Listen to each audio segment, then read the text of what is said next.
Good evening, everyone, and welcome to the committee meetings for October 29th, 2024.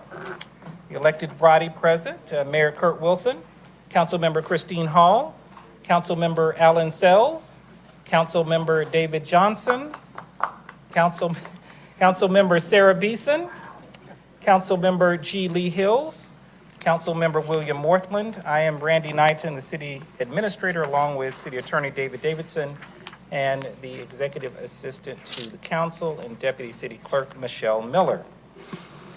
Welcome again, everyone. The purpose of committee meetings are for city departments to convey information to Mayor and Council and to discuss initiatives listed on the published agenda, as well as provide timely updates of vital information essential for the function of city government. And by ordinance, the committee consists of the mayor and council as well as the city administrator.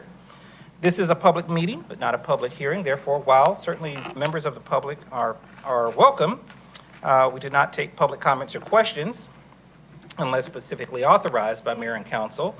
And public comments or questions are, of course, received on the second and fourth Monday of each month in the city council meetings on the fifth Monday in open forum.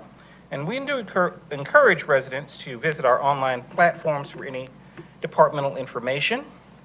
The city web service portal is a mechanism to report any issues and concerns. And we also encourage everyone to visit Roswell365.com for a calendar of events, meetings, and departmental information. I would also encourage the viewing audience and those present to visit the city website for yesterday evening's swearing-in ceremony of a new contingent of firefighters.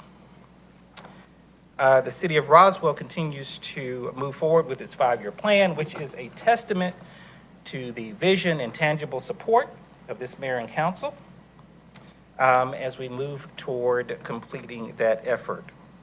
The first item on the agenda is the approval of the minutes for the Community Development and Transportation Committee meeting for September 24th, 2024. I'll entertain a motion. Motion by Councilmember Hill, second by Councilmember Johnson. Any further discussion? All in favor? All right, that passes unanimously. And then we'll also ask for a motion of approval of the minutes of the committee meeting for October 15th, 2024. Motion by Councilmember Johnson. Second by Councilmember Morthland. Any further discussion? All in favor? All right, thank you. That passes unanimously. All right, the third item on the agenda as listed under finance, consideration of a modification to the city's draft section 108 loan application and public comment period. Mr. Leatherman, will you lead that conversation? All right. Charles. Mr. Alford, yes.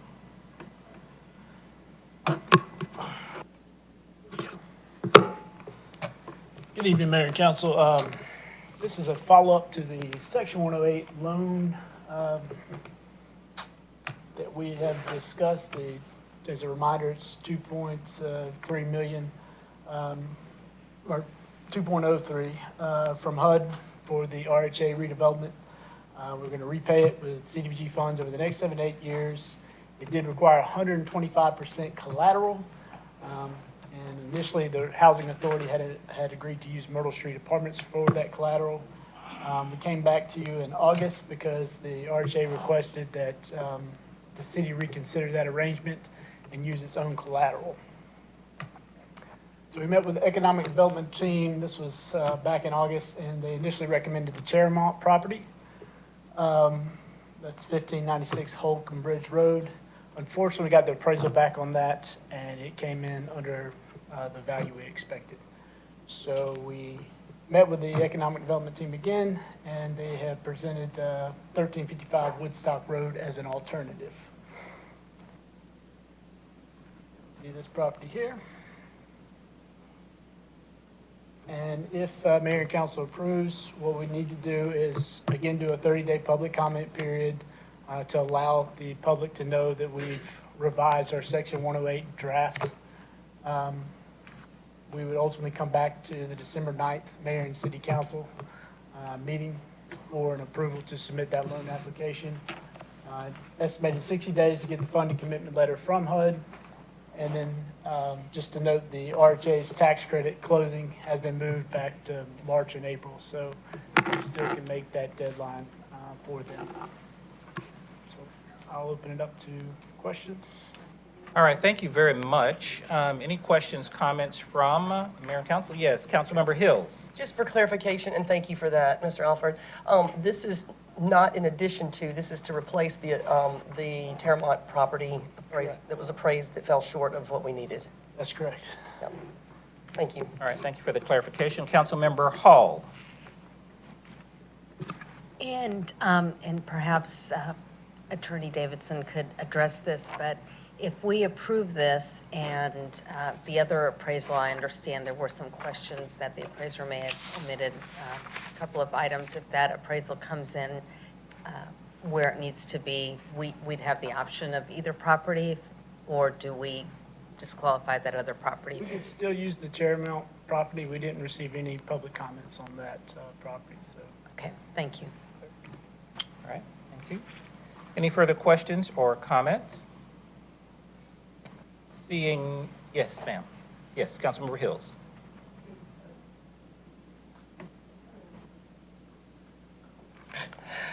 I just want to state on record that this is not an effort to just keep Mr. Alford busy, to bring him back to every other meeting so we could talk about something with the Housing Authority, but that we have a full count of 7 electeds here that are in full support of redevelopment of the Roswell Housing Authority, and doing it well in a way that our residents will be served that live there. First right of refusal for the ones that have been moved out or relocated for the time period to get this property redeveloped. And we're looking forward to a very fruitful relationship with the developer, and then hopefully moving into phase 2. But we're still committed, still working hard on this, and I hate that this has been moved out to March. It does work well for our time frame with this to make sure that we've got an appropriate collateral piece to support the $2 million that we've committed as a city, as an elected body, to redevelop this property at 199 Grove Way. So hopefully this will do the trick, and thank you, Mr. Alford, for all your work on this, keeping all the details together. All right, thank you. Yes, Councilmember Sells. Are there any other hurdles? If we clear the valuation hurdle, is this a closed deal? Never, right? I can't say that for certain, but this is the main, the last piece that we need. We have a few things that need to be addressed from the Housing Authority for HUD, but everything's on pace to get that done, except for this collateral piece. I dare, the old saying, don't ask a question you don't know the answer to. What are these things that are left open, and can they be cured in the time frame? Maybe that's a better question. Can the things be cured in the time frame that we have? Absolutely, yeah. It's just a few revisions to the budget from the Housing Authority's perspective that the Section 108 people wanted to see. So that was something we're going to get done before we submit the draft as well. Okay, thank you. All right. All right, thank you. Any further? Yes, Councilmember Hall. Motion. Oh, okay. All right. We'll ask for a motion. Councilmember Hall? Is it? Or Councilmember? Did you have a question? No, in a second. Okay. Motion to move this forward. Motion by Councilmember Hall, second by Councilmember Hills. Any further discussion? Seeing none, all in favor? All right, that passes unanimously. Thank you very much. Under Transportation, item number 4, consideration for the mayor and/or city administrator to sign an intergovernmental agreement between Fulton County, Georgia and City of Roswell, Georgia for the Hardscrabble Road multi-use trail project that includes acceptance of reimbursement funds for the associated water line. Mr. Littlefield.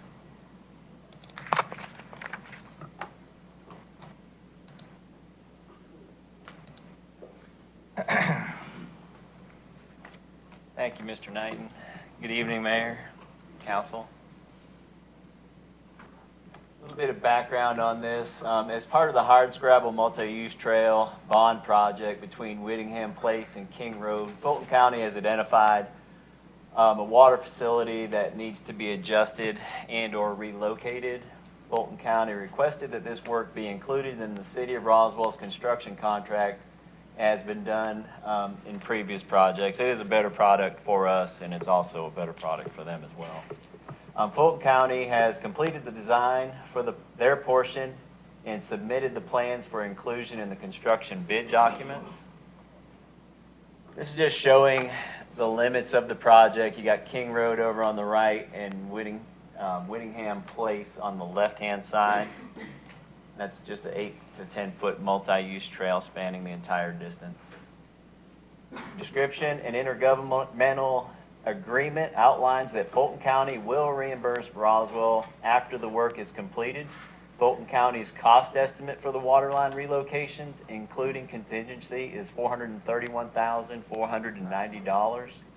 Staff recommends signing the IJ with Fulton County to manage the waterline relocations for hardscrabble multi-use trail project. Financial impact: this item does not trigger any financial impact to the city of Roswell. Are there any questions? Questions? Yes, Councilmember Hall. Thank you. And just for clarification, that's just where the water line is, that the multi-use trail will go all the way to the 92? It shows that it ends at Whittingham, but the trail will It goes actually... across, you can see as it goes across King Road, and then down here at Whitting Place is where we've picked up the project for the 92 in King Road. But the trail will continue on, it's just the It's water... tying into that. Okay, The the water water line is- is here, and they've identified that it needs to be relocated or they want to upgrade it. Thank you. Councilmember Beeson. Could you return to the summary slide? So it says the Fulton County's cost estimate for the water line relocations, including contingency, is $431,490. Yes. But then it says no financial impact to the city of Roswell. So to confirm, Fulton County will be covering the totality of that $431,000? Yes, everything that's included in their water line. So we'll have line items for their water line, and then they will reimburse us for those. Okay, got it. So they'll be covering the entire cost, even though we are spearheading the construction. Yes, ma'am. If there's, for some reason, that it's over when we get the bids in, then we'll have to just amend this amount. Got it, thank you. Or it'll be up to them whether they want to carry on We will not with eat that, the but we cost. will not eat the cost. Got it, thank you. Yes. Right. Okay, thank you. Any further questions or comments regarding this item? Seeing none, we'll entertain a motion. Motion by Councilmember Johnson, second by Councilmember Beeson. Any further discussion? Seeing none, all in favor? All right, that passes unanimously, moves forward. Thank you very much. Item number 5, as listed under Public Works, consideration to award a task order with Grade Co. Incorporated for the Bowen Road at Hedgegate Court Stormwater Construction Project in an amount not to exceed $232,325. Mr. Watson. Thank you, Mr. Knighton. Good evening, Mayor and Council. The purpose of this project is to rehab two 60-inch storm drains that are crossing Bowen Road. We're going to put in new head walls that will be constructed upstream and downstream on this pipe segment. This is actually the top-ranked project on our CIP list due to the potential that it's about to take out the sidewalk that's on the side of Bowen Road. And if it takes out the sidewalk, then the next thing is it would migrate up to the roadway. We put this out to our pre-qualified contractors, and after a few attempts, we finally got one bid that came in at $235,325, and we are recommending to go with Grade Co. to do this work. They've done lots of work for the city in the past. They do really good work. Take any questions? Mr. Watson, thank you. Any questions for Mr. Watson? Councilmember Borthland. How fast do you anticipate this to be completed? Great question. So the contract will be 60 days, but we actually think that with good weather, it can probably be done in about half that time. Did you say that was a great question?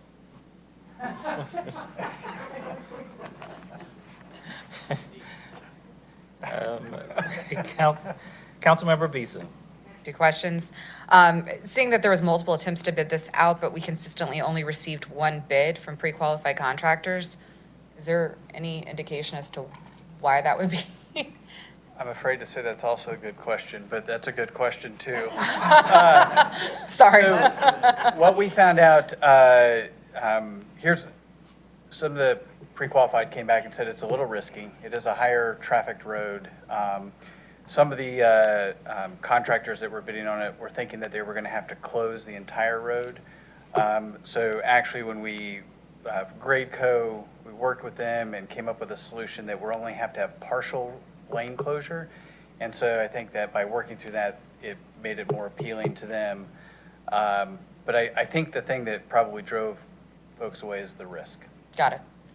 The utility contractors don't like to have to do projects where they're not allowed to close a road. And so anything that we can always avoid that, we try to do that. And they'd have to have additional staffers because they have to flag and do Correct. closure.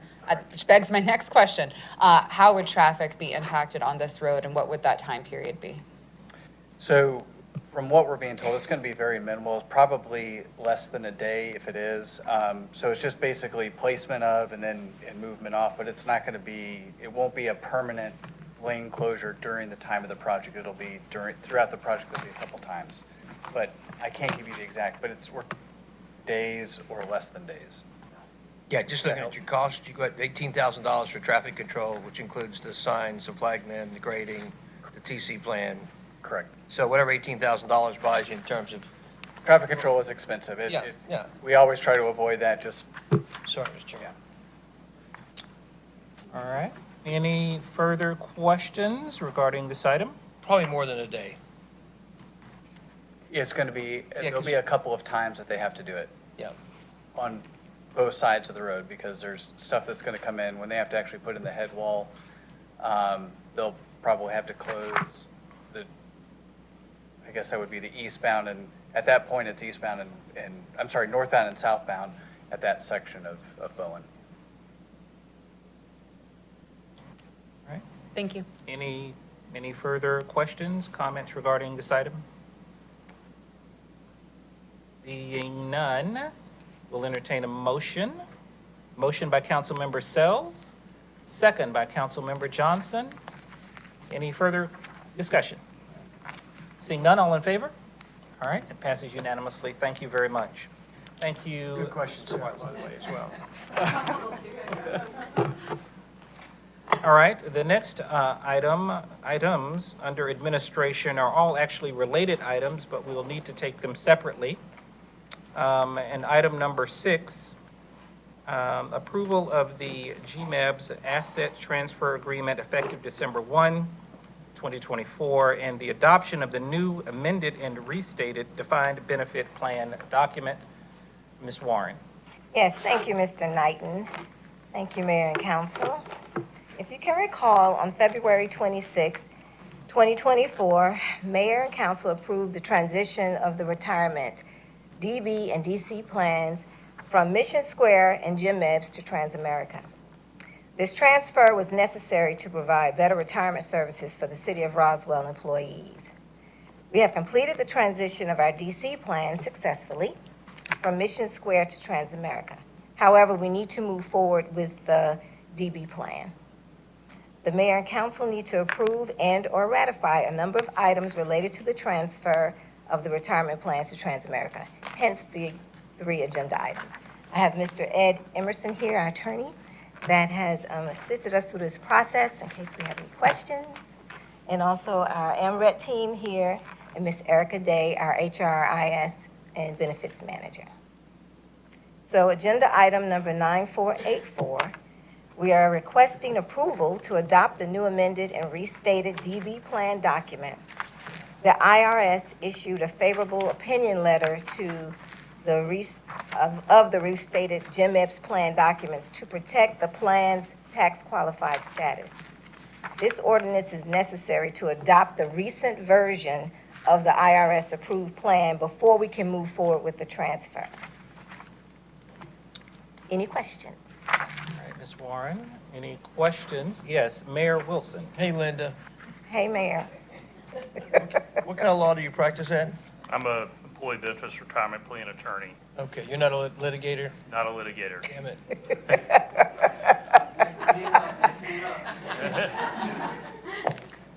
We don't need a litigator right now, we're good.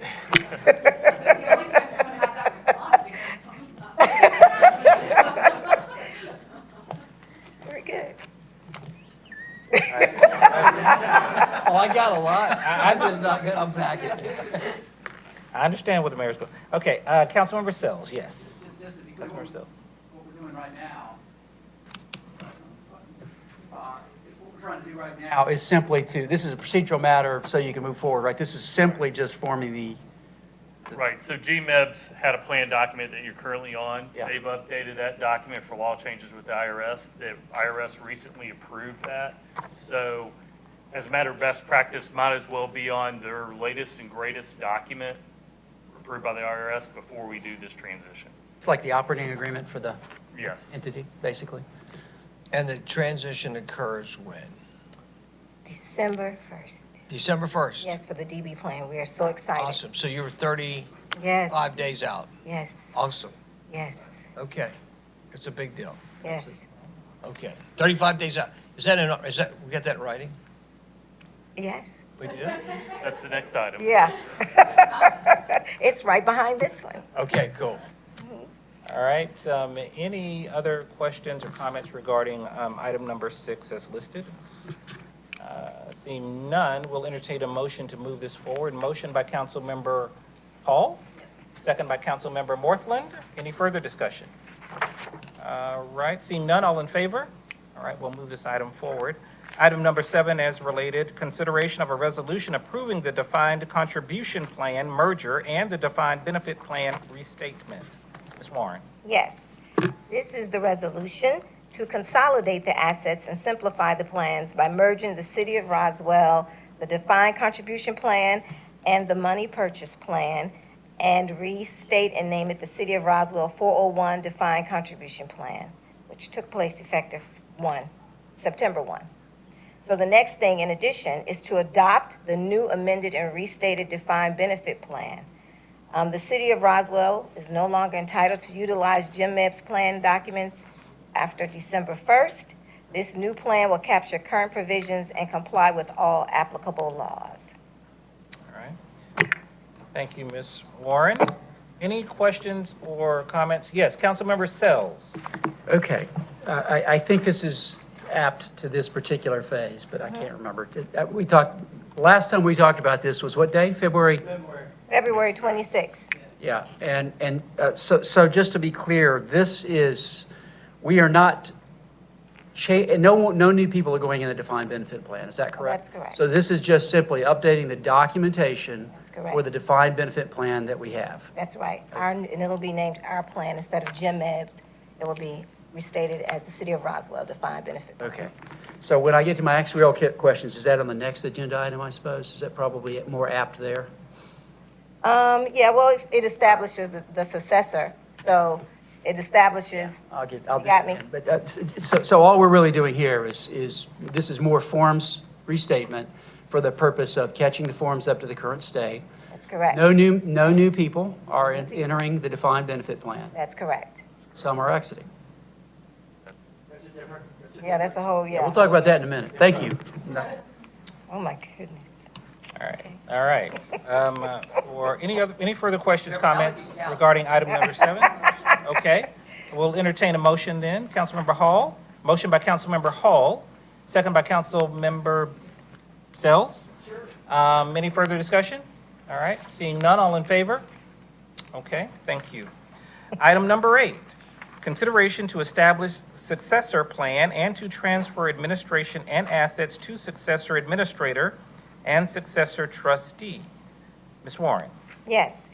So this agenda item establishes a successor plan to transfer administration and assets from GMEBS to Transamerica effective November 30th, 2024. GMEBS will transfer an amount not to exceed 85% of the value of the city's DB plan assets. That's minus any fees and transfer and termination fees. After reconciliation of the unaudited financial statements for the months ending November 30th, 2024 and December 1st, 2024, GMEBS will transfer the remainder of the value of the city's assets no later than February 15th, 2025. This is a procedure that they have established whenever you're transferring funds to the successor, especially at the end of the year. Yeah, I can provide a little background there. The plan documents that you have with GMAPs contemplate there's a first tranche of assets, the majority of it is anywhere from 80 to 85%. We got 85%. That's going to come phase one. Then they're going to do all the reconciliations, audit, I guess the auditing of the numbers, the market values, and send the rest of the remaining assets after that period of time, once they can kind of get all the calculations done in our actuary, and will affirm these transfer of numbers. Right now, he's saying the market value currently is 101.8 million. So we're expecting 85 million to transfer to Transamerica. I'll be looking for that money, you know that. Sorry? I'll be looking for that money, and you know that. All right. Questions regarding this item? Yes, Mayor Wilson. Is the actuary going to do any forensic activity? Oh, yes, Mr. Morton, he was supposed to be here tonight. Joker? Joe Griffin, I'm sorry. Joe Griffin of so many people. So are we forensically going to look at this Yeah, backwards? yes, he's doing that now, currently. No. Backwards. The damage that GMABS has done to the city of Roswell in terms of holding our money for the last 6 months. There's been real financial damage to the city of Roswell. Furthermore, the case could be made of doing real forensic activity the last 12 years of the activity, GMEMS, holding of our money, and how it's been attributed. Is there any forensic activity going to take place on this? We'll talk about it offline. Sorry, I didn't hear that answer. We'll talk about it offline. Is that a request, Mayor? Is that a request? No, yeah, but I have the answer for him. Yes, ma'am. You done? Yes, sir. Councilmember Sells. So termination transfer fee, obviously, can you talk about how is that statutory? Is it already contractually obligated? Is it part of the existing deal? What is that deal Yeah, there? it's contractual fee with GMETs and their service schedule. And it's how much? That we don't have right now. How is it calculated? That I don't have right now. So we're getting escrowed 15% basically at the close of this over a 90-day period for our actuary, and I'm going to assume their actuary to come to an agreement on the value of the 15% remaining funds. Is that correct? That's correct. Siegel is their actuary, I believe. Who's our actuary? Foster Foster & Foster is our actuary, and Siegel is their actuary. Is there any history of these kind of transactions taking place with GMEBs and other cities, and what that 15%, because I'm assuming it's standard, what that ends up looking like at the end of the day? I mean, generally, it's going to be the 15%. I mean, it's just a timing of doing the final reconciliation of the numbers. The money has already been transferred out of any volatile investments. It's in a interest-bearing account of over 5%. So there isn't a risk of a market dip on that. I mean, the money's been transferred and has been since probably September. Do you have an interest-bearing account of over 5%? They do. They have an account of 5. You know, we're getting more than 5% or more on the assets that are sitting there right now versus being in the market. Councilmember Sells. Okay, so the 15% is essentially a holdback for the purpose of the reconciliation. Correct. However, sorry, go ahead. Sorry, they still are going to make the final payment, I guess, in Right. December, so it's partially to hold back for the final payments coming to retirees from GMAP. Gotcha. So it's to allow for that. And it's their typical process. It's the typical process in pulling out of many conglomerated or pooled plans, just so that it's not a total hit on the plan immediately, and and that the right reconciliations are done before the final transfer of assets are made. And we're talking 30 days, I think, right? Okay, I understand. Yeah. You know there's been nothing typical about this process since February, right? I mean, am I? I wouldn't know. Well, that's what I'm saying. There's, my sense is the city's been abused. So I understand what they're Just care doing. for a comment from council. Sorry. No, I'm sorry. I care for a comment from council. The city's been abused. Disagree? Right, all right. To the C. This council, I mean, He's going to be abused. I mean, these items take usually 6 to 8 months. Now, it has been a lot of back and forth Yes. with GMEBs, not only from the city, from legal, but also Transamerica, yes, trying to get all the data correct, all the information regarding how the plans were administered correct. Right. So there's been a lot of work done from an administrative level to make sure that everything's running smoothly when this moves forward. Do you, Cover any other, you understand as our client how unhappy we are representing our constituents with this entire episode, and particularly peering back. I mean, I just want to make sure that everybody understands that people are representing, that because you're representing us, correct? correct. You're our legal counsel in this matter, that's correct. right? Correct.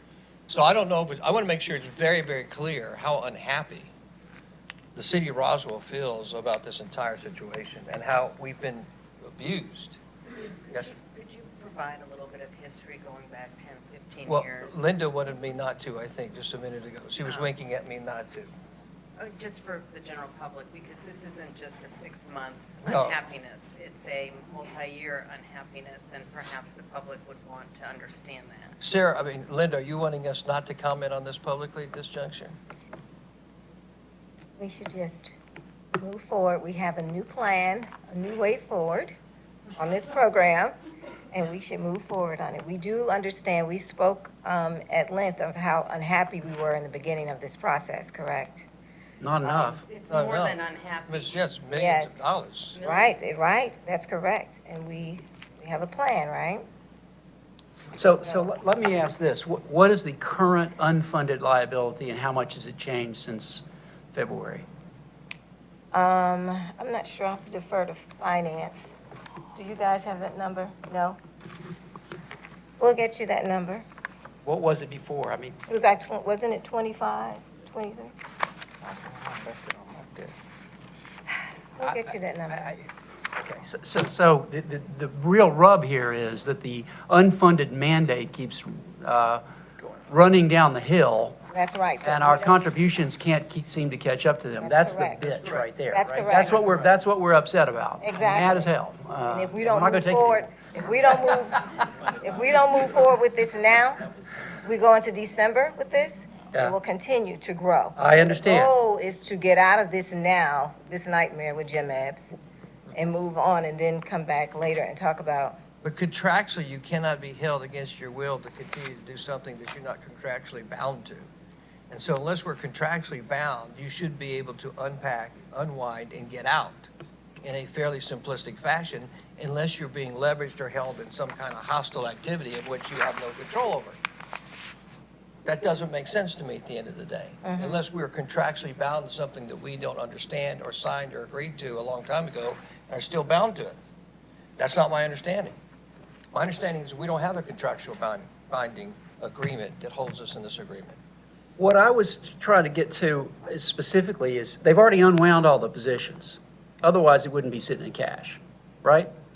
So what is, and I understand the action, there are two things going on. One, they are administering the actuarial demands that we need to fund our unfunded liability, what we need to put in the reserve, basically. That's the actuarial piece of this. Then the other piece is managing the assets and the trade of the assets.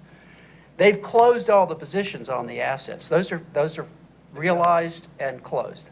So, and our future trustee and partner is responsible for saying what our future requirements are to fund the liability, right? So I don't understand what there is to, what's the rub here over the positions that are closed and the cash that they are holding in our accounts? What's that about? I guess I'm missing the point there. I'll let you answer it. This is it's part of the process in which the plan already contemplates.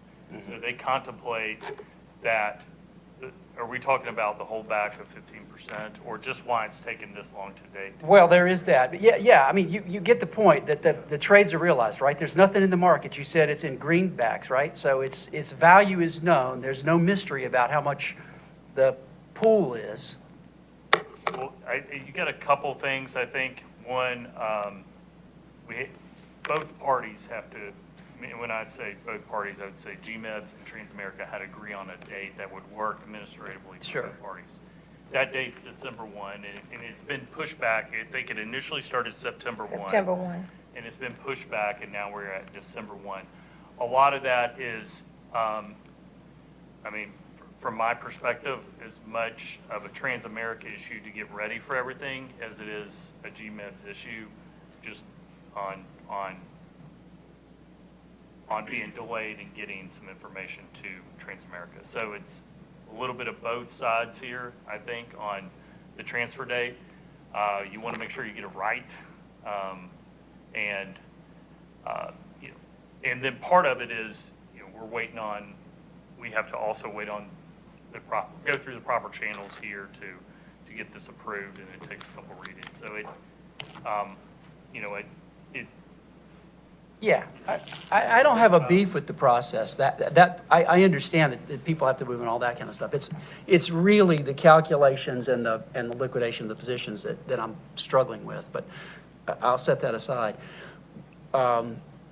So one of the things we talked about is strategies to reduce the unfunded liability in the operations of the business. Has any thought been given to that? And I realize that's not our subject matter tonight, but it took, today is the 29th of October, so I haven't talked to you about this in 8 months, and I haven't heard anything about it. So I'd like to know, is there some kind of strategy around that process? Yes, there is, and AMRED is working on that. AMRED and Foster & Foster, they're working on that strategy. They do have information to present. We have to get it on the mayor's calendar so we can present it, but they are working on that. Okay. Well, we got other matters. I would really love for somebody to go find the amount of the unfunded liability and. So we're supposed to get an updated report from CISO in September, but we haven't gotten it, and I'm believing that we won't get it until so I will reach out to them and see why we haven't gotten an updated report. This usually comes So what's on our September balance sheet? for, The liability.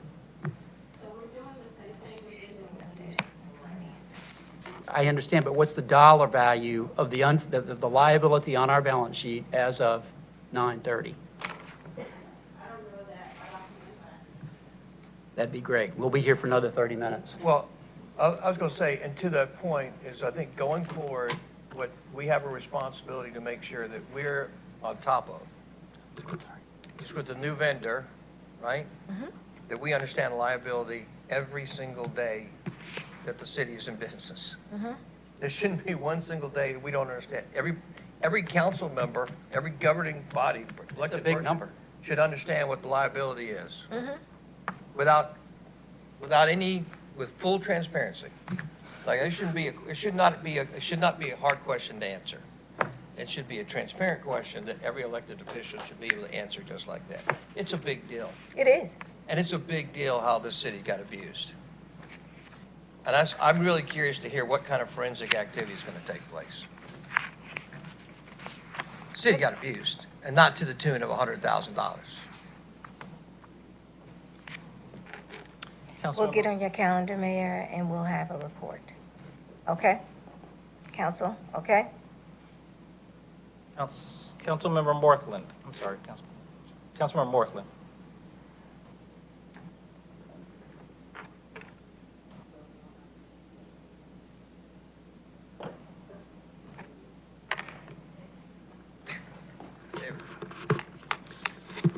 So this is the conversation that could just keep going all night, but very, very quick and easy question here. And we're talking about the fees that we touched on earlier with GMEBs and the fees to TransUnion.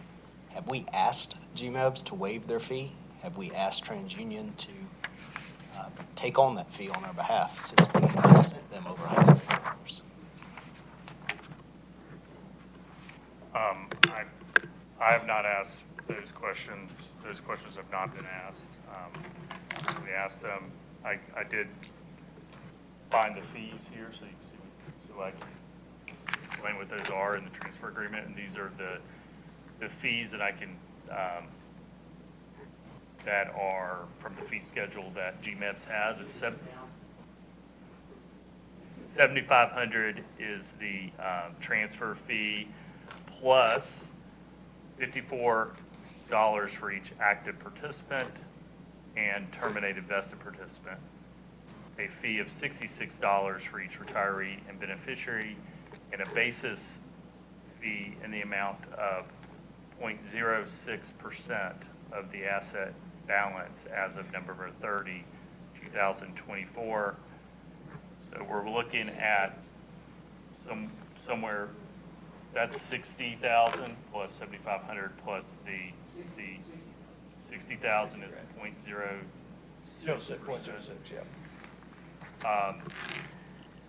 Plus the 54 for each vested participant and 66 for each retiree dollars per individual. So a roundabout number there would be approximately, $75,000. can we ask GMEBs to waive that fee? Can we ask TransUnion to take that fee on? We certainly can ask, We can ask. yes. Okay. GMEBs, I mean, I know that these are their standard fees. I do know that, but we can ask. Mayor Wilson. Just to be clear, this conversation is not about the fee, it's not about the process, and it's not about their fees. And the concluding fee structure. Just to be clear, I don't want to muddy the conversation and to think that that's what this is about, or the consternation has inconsequential. There's always a fee structure, the conclusion of an agreement.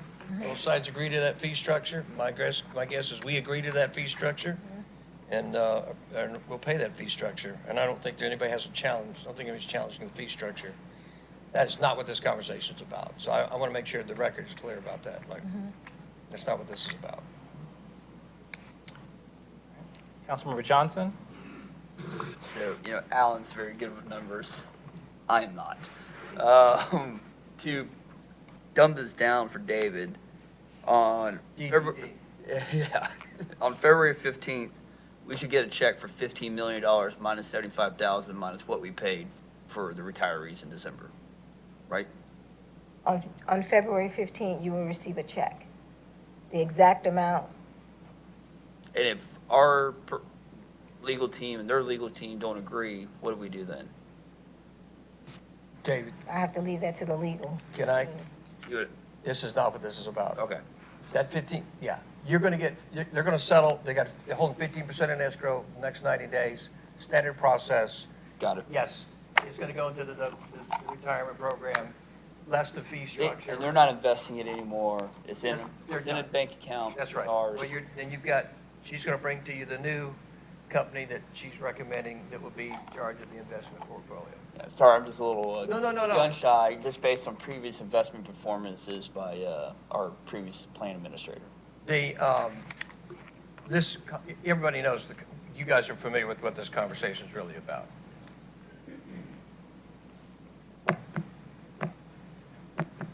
Anyway, did you want to make a motion? I'll make a motion. All right, Councilmember Hall? Motion? All right. Motion by Councilmember Hall, second by Councilmember Johnson. Any further discussion at this point? Seeing none. All in favor of moving this item forward? All right, thank you very much. Thank you, Mayor and Council. All right. Under Economic Development, item number 9, Sear World LLC Master Service Agreement second quarterly report. Mr. Connolly, Mr. Leatherman.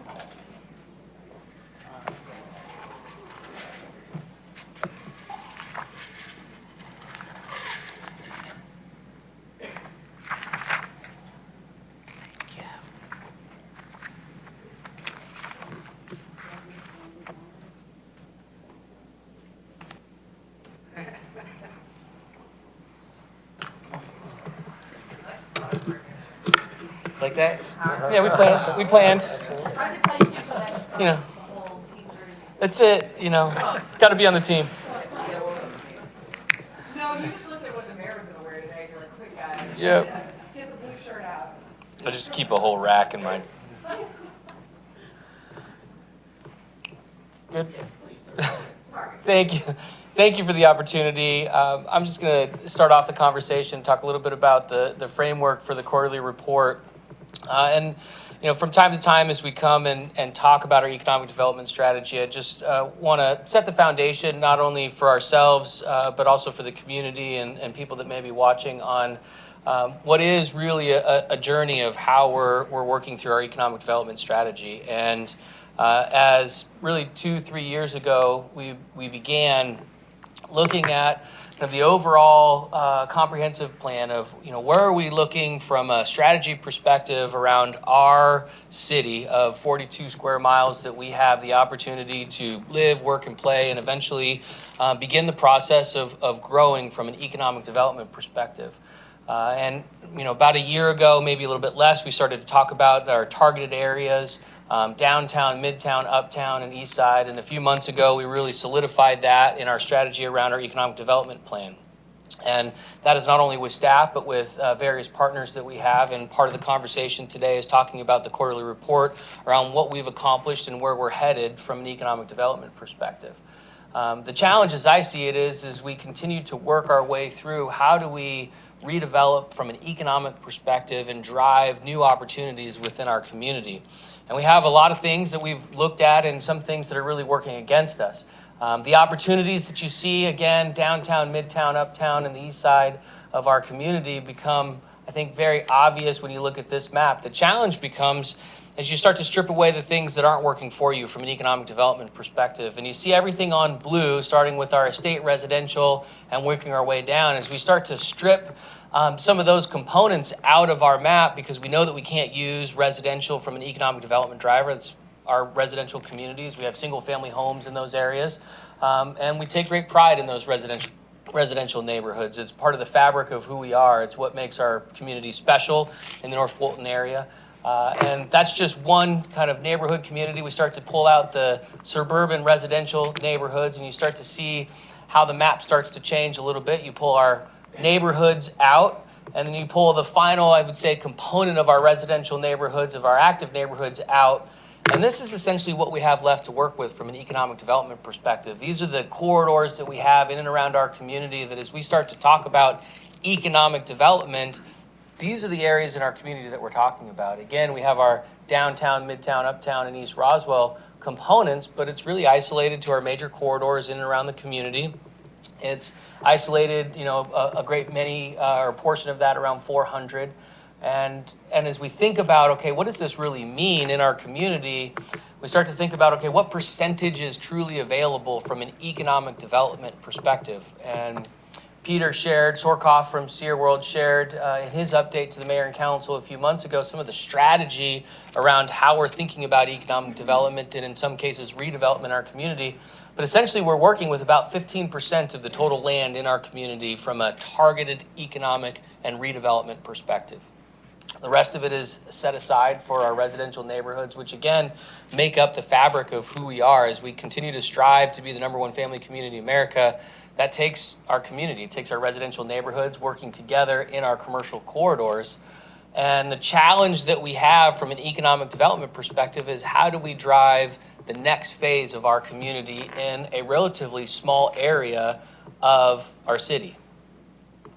When we think about that from a financial perspective, these are our historic revenues that we've had from fiscal year 21. Property tax has remained relatively flat, much thanks to the council and your work in working on our budget. From a zero-based budgeting perspective, we've been able to hold property tax fairly stagnant.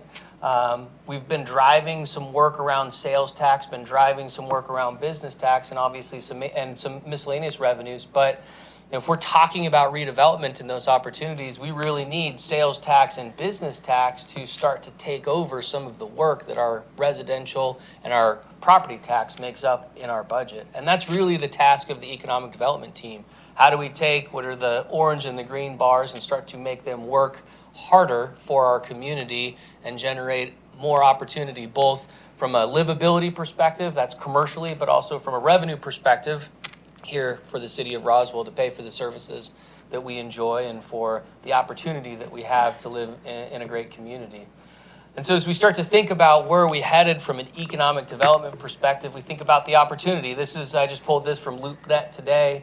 Who's out in our community right now thinking about economic or redevelopment of their commercially owned property? And you can see from this map, not a lot of properties for sale, not a lot of opportunities out there. There's some small office complexes, some small buildings in and around a community, but really the economic development strategy is pushing an information and a vision to our community about generating essentially economic development where there isn't a demand for that right now. There aren't community members or property owners that are looking to redevelop their property. And so we have to make the case, essentially knocking on doors and asking for partnerships within our community to see the vision that we have for the future, 20 and 30 years down the road, and then basically getting on our team. As Councilmember Beeson asked or mentioned earlier of trying to, wear the same uniform that we're wearing, how are you going to show up in a blue coat and a blue shirt today and be on our team from an economic development perspective?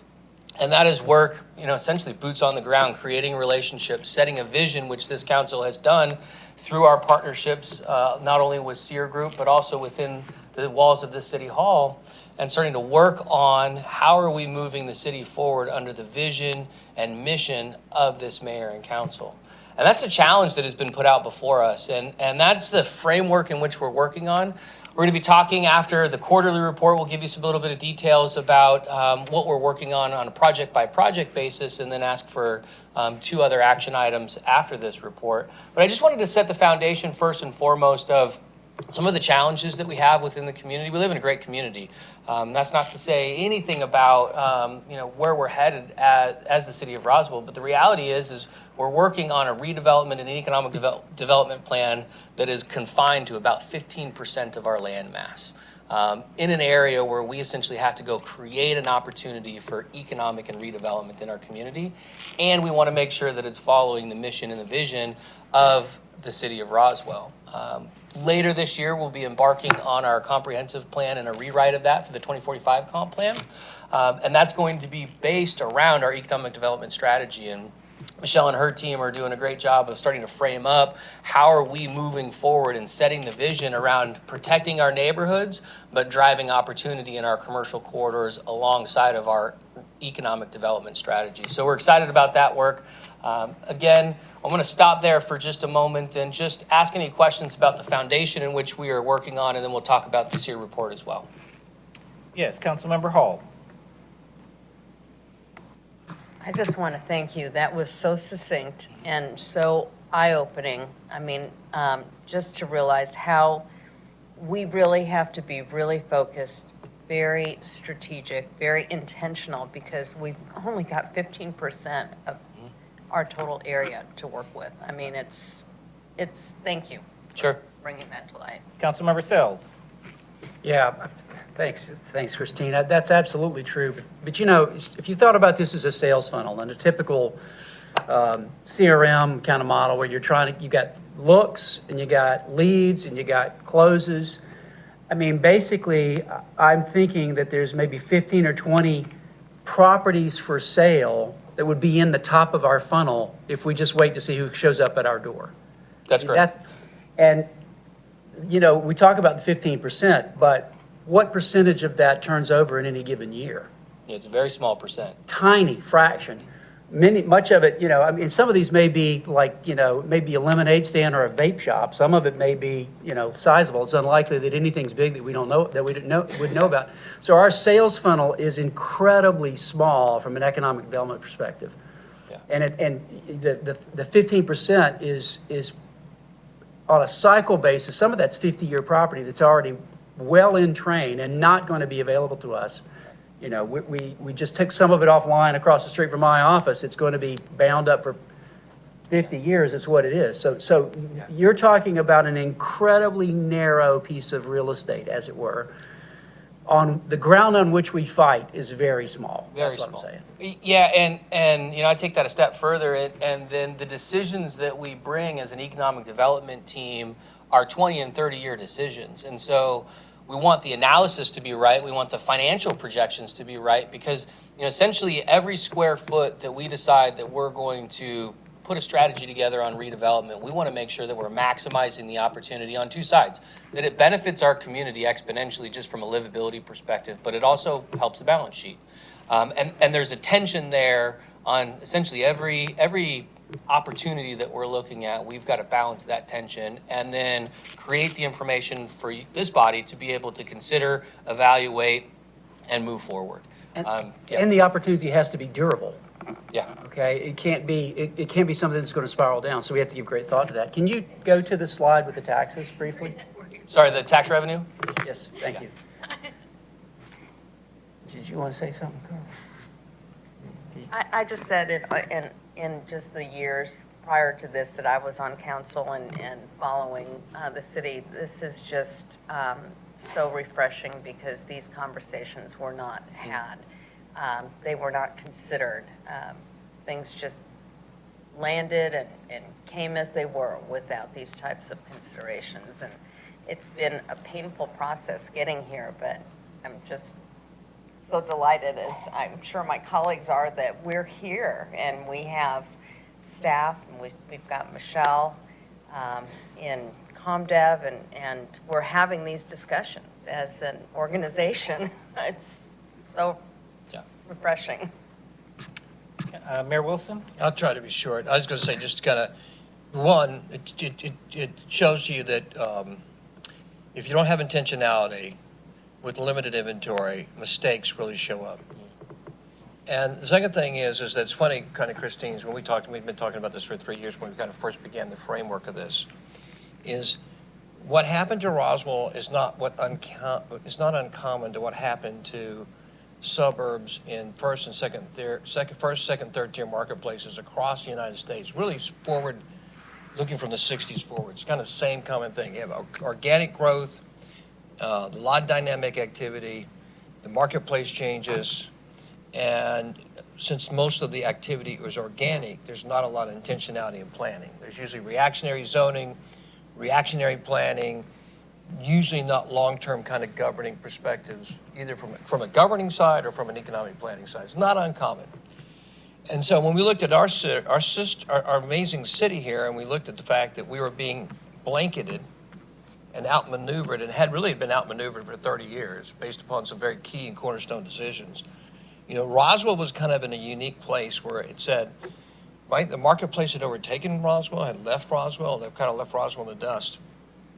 And one of the things I think is so important that when you outline this is kind of identify with clarity what you have and what you don't have, and then make a determination to use some very simplistic language, which is use scarcity as a leverage. But once you determine to use it as a leverage, you have to be very intentional about what you're going to do and about what you're not going to do. And what I would say is where this city has made a mistake in the past, and a lot of cities do the same things, if you're not intentional and you're not strategic, then you end up agreeing to doing one-offs, which hurts you, one, from a quality of life, and two, more importantly, it hurts you from a value perspective. It's not just the tax rolls, right? It's what's the long-term values to both the private property owners and to the commercial property owners.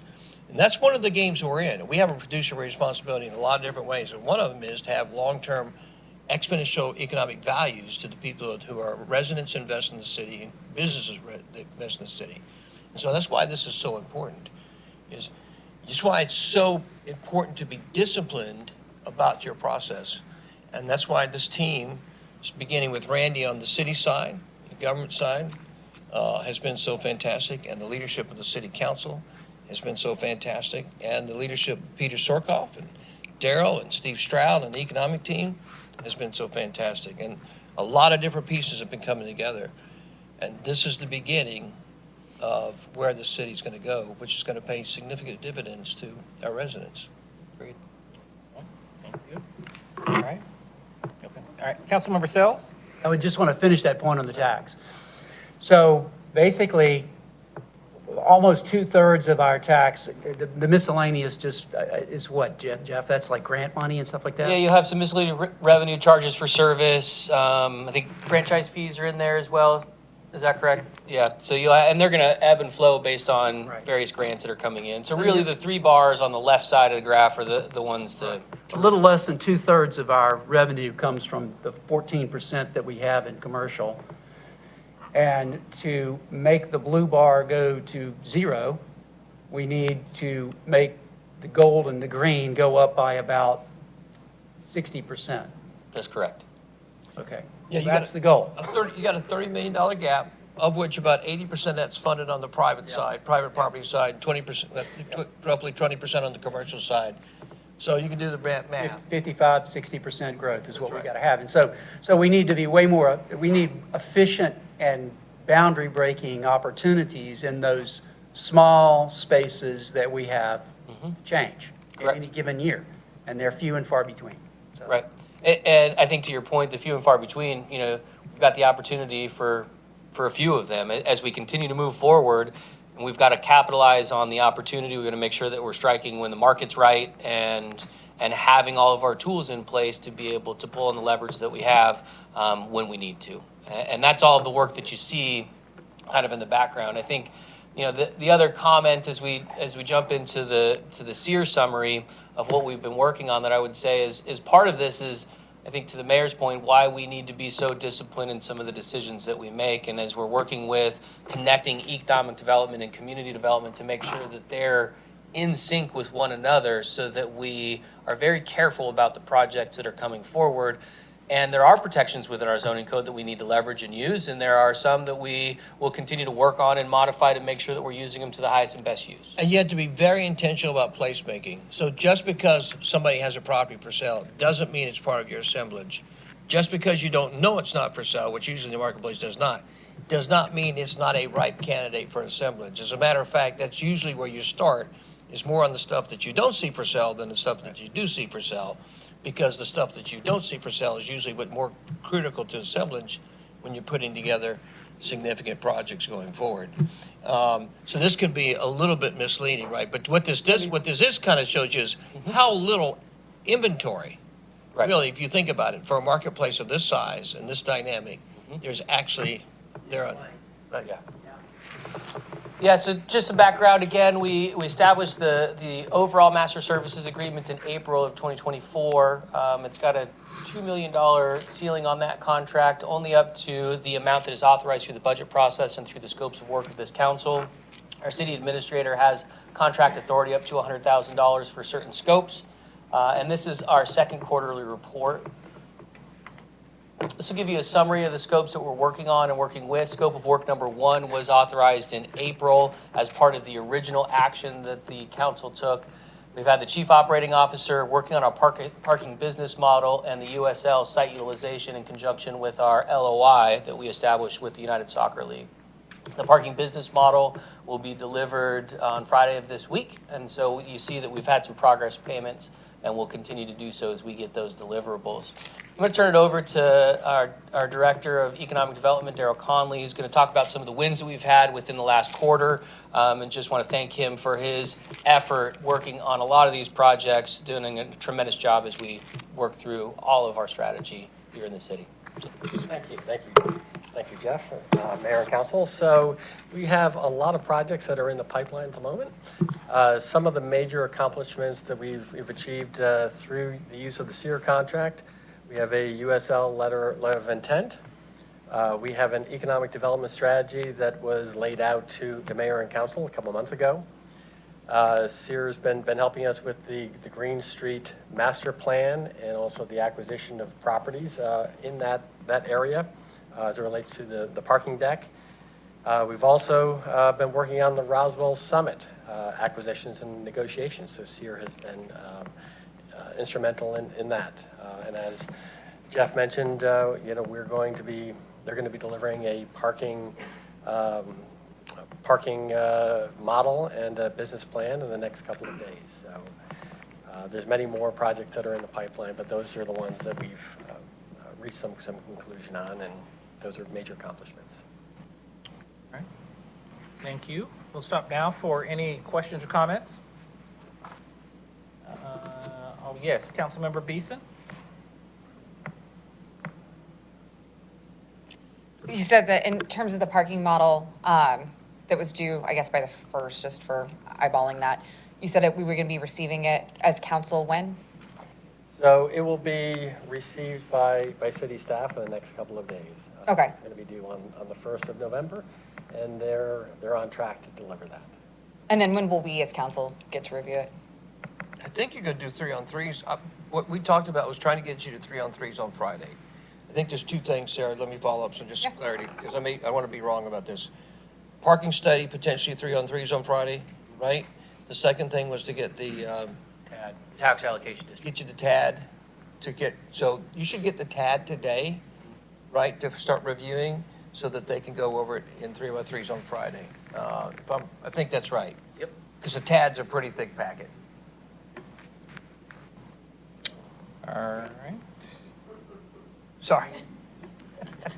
Any further comments or questions? Right, yes.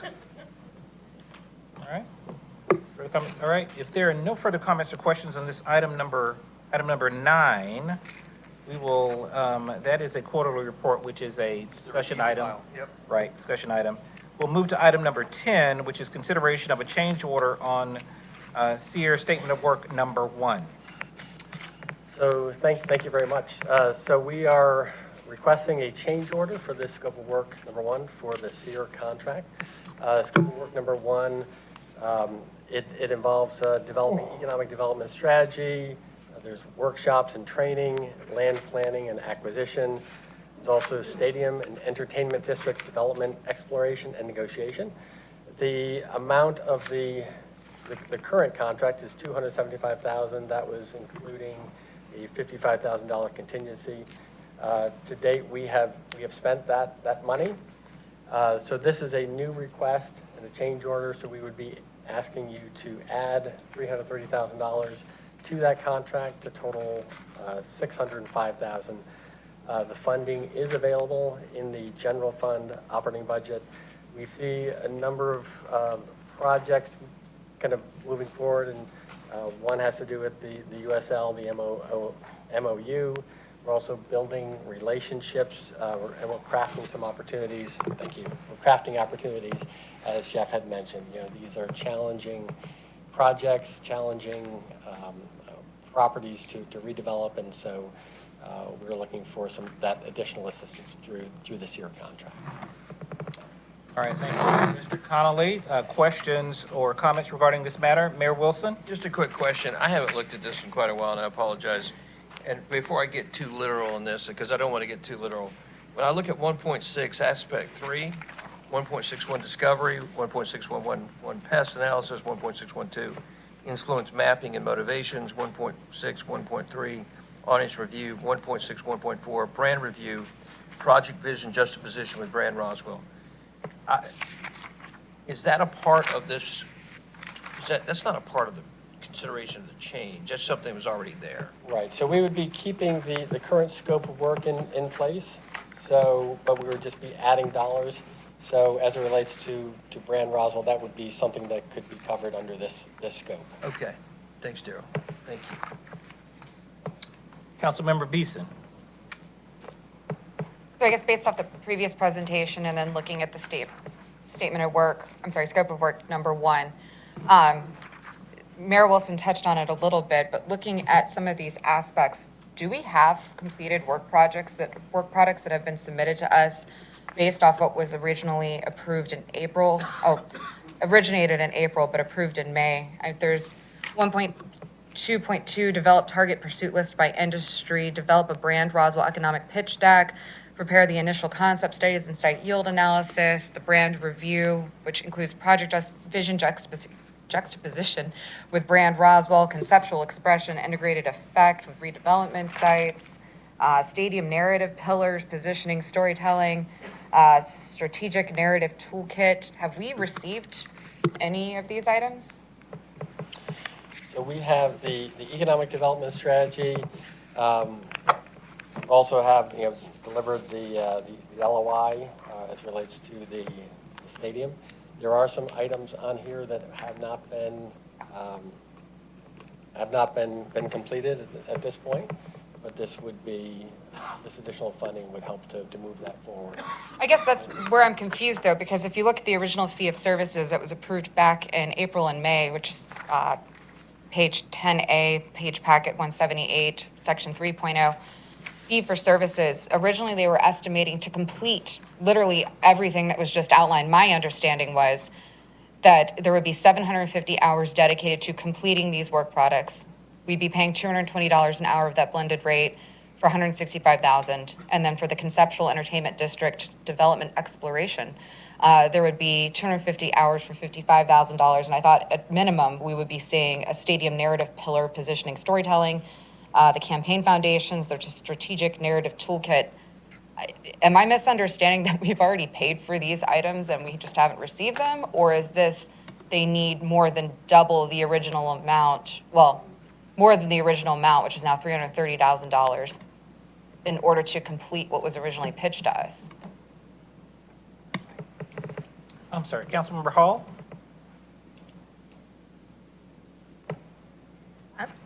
Maybe I can help address that, because my understanding was that this was crafted as all of the things that we're looking at under this statement of work. And time shifts. There may be more time in some of these things than others, and this is very similar to what I work under in my other job. So I would see that, I mean, this has basically bought us 4 months, and we've spent this money in 4 months, and some of it was maybe chunked here, and some of it was chunked there. And sitting through the economic development meetings every week, I see where some of those deliverables are that we've gotten. But I look at this as a living document, and now we're buying another, maybe it's going to be 2 or 3 months, because it's going to be very intense working in another section of this document. Is my understanding correct? Yeah, and let me just kind of tack on, I think, to Councilmember Beeson's question, is that there are a number of items that are in this scope that when we're looking at the monthly reconciliation that we're not working on at all.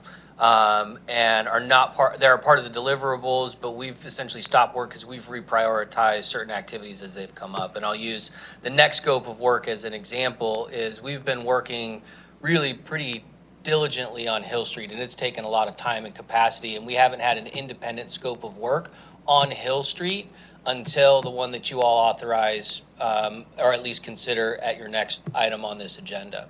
And so some of the time and capacity under the economic development strategy and enterprise land planning and acquisition, that item number 1 under fees for service 3.0, much of that time and capacity has been dedicated to the Hill Street project as we're starting to lead up to the execution of that, hopefully in the next couple of weeks. to Councilmember Hall's question or statement as well, we've had a couple of other leads come through that really weren't even anticipated as an individual line item under this scope of work that are projects around a couple of, well, I don't want to get too far into the details of the ones that we're working on, but essentially weren't identified here in this scope that we've diverted hours into supporting those projects because they fit within the strategy that we outlined back in July as well. And so we have moved some of the hours and some of the deliverables around on a month-to-month basis. And that speaks to Councilmember Hall's point of kind of the, what I'll call the fluidity of this scope and where we're moving and where we're prioritizing time. To Daryl's earlier comment around the brand making, I think to the mayor's question for branding around the city, it's here in the scope, and we haven't spent any time over the last, I'll say, 4 or 5 months working on that at all. We have some time that is dedicated to it, but essentially we have deprioritized that moving forward, and is something that we're having to look at in the near future of, frankly, becoming, I would say, a more urgent need, and how do we get that to the top of the list? Because as we start to land projects around some of our park improvement projects on the CIP side and some of the other things, that brand narrative will be helpful in making future decisions. And so we have moved some of the puzzle pieces around in order to bring the scope of work and the hours used in alignment with some of the strategies that have evolved since April. So some of the deliverables that you've seen, we have deprioritized here in this scope. Does that make sense? Mayor Wilson? What's frustrating is we cannot, and Sarah, by the way, and come on down to the room, right next to my office is that little conference room. There's a board there that I wish we could show to the whole city. And that board shows the active, there's 12 active, just simple ED projects, all real estate involved, so you can't make them public. And they're all things that this team's working on, and Peter is the tip of the spear on working on these projects. And you can't identify them and say, we're Project X, Project Y, Project Z. We know what they are, but we can't identify them. And it's frustrating because I would love to show everybody, look what's happening, look what's going on, but we can't. Councilmember Sells? Yeah, I'd like to add to the mayor's comments, Councilmember Beeson. I don't think I have been in a single economic development conversation that Sierra World was not a part of. That's correct. In the 10 months that I've been here. And in particular, I personally have read and marked up one transaction's LOI, personally, probably 10 times. Okay, and it's not because we can't figure out what we want to do or the nature of the opportunity. It really gets to what Jeff was talking about earlier. We got one shot to get this right, and we get to live with it for 40 years. And in particular with that, the LOI that I, is laser tattooed on my brain, is that we're doing stuff. I think I mentioned this to you or to you just the other day about, I think it was in closure last night. I said there are commercial terms that I, as an investment banker, am used to using that don't translate well. Okay, so as we got through the business terms, because you always, at least I do, I always begin with the business term negotiation, and we go all the way through the business term negotiation, and then you turn it over to the lawyers. So you don't pay lawyers for free thinking with you. That's the way I do it. Well, then you find out, you got to use usufruct and not a land lease, right? Who knew? And so I guess what I'm saying is that we all involved in economics are pulling Peter in real time into conversations because he's the wheelman on all of these these are all rifle shots. We're not shotgunning any of this stuff. It's all a rifle shot to try to maximize those 2 bars as quickly as we can. And so that's what's going on in this contract. Now, I think, isn't this the statement of work that predates sort of what we did with the MSA? This is the Darrell piece? This was the original statement of work within the first scope of work in the MSA when we adopted it in April 2022. But it was for work that it was already well in train. Already up and running and already kind of in the chute, if you will. So we were papering up to something that had been rolling along. So I mean. Yeah, and I don't know why it's as detailed as it is about deliverables, because we're not building you know, a pipeline. Yeah, I got caught, you saw me get caught on that trap. Yeah, exactly. So, but that's what's going on here. Right. That's really what's going on. Yeah, and I think, and I'll just forecast kind of my next part of the conversation when you see Hill Street come through is really the intent is to get detailed down more specific, like you see in the next contract. This being a very general one is we're essentially prospecting for what opportunities are out there, and then we transition into real projects. And that's kind of the transition that you will see in the Hill Street component is it has formed up in a way that we can define the terms and the deliverables in a much more real way than some of the general, again, prospecting work that we're doing on the economic development front. Councilmember Wilson? Yeah, I think it's worth mentioning too, is that, because you hear people, why can't you just do this? Why can't you just do that? Well, one, there's a high level of discipline involved, there's a high level of intentionality, and there's a high level of strategy, and there's how long-term implications are involved. The other thing that I would tell you is that the city has brought, with Peter's leadership integral to this, is brought a very different private market approach as a government involved in business deals, in development deals. Whereas, and I can tell you as both a corporate business person and as a small business person, my engagement with public entities, with governments, in the previous 40 years of my life, I always found interesting. But one of the things that I always found interesting was usually more about the perception of the deal than the actual economics of the deal when I was dealing with a particular entity, government entity, politician. And one of the things that I said, if we ever got involved in this, was we're going to make sure we bring a pencil to every party, which means we're going to count. And we're going to treat our side of the equation like we're a private enterprise. And people say you can't do that. But I say you can. I say you can because you're responsible for the fiduciary nature of what happens to your city and to your fellow taxpayers' dollars, both the business dollars and the private residence dollars.